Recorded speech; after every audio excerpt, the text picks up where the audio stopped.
था अगर कहीं प्यार हो गई, मुझे फिर नजर मिला रहे दिलदार हो गई।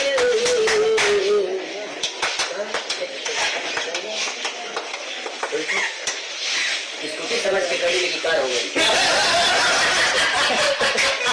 जी हाँ दोस्तों, आपको बता दूं कि कल पटना में अवार्ड शो था और भोजपुरी इंडस्ट्रीज के सारे एक्टर और गायक वहां पर पहुंचे थे, लेकिन एक ऐसा एक्टर है जो हीरो है जो नहीं पहुंचे थे। जी हाँ दोस्तों, आपको बता दूं कि चिंटू पांडे हैं जो वहां पर नहीं पहुंचे थे। उनके अलावा है जो हर कोई पहुंचे थे अवार्ड शो में और खूब मौज मस्ती किए थे। आप देख सकते हैं कि कैसे मनोज तिवारी, खेसारी लाल यादव और राकेश मिश्रा जी मौज मस्ती कर रहे हैं आपस में।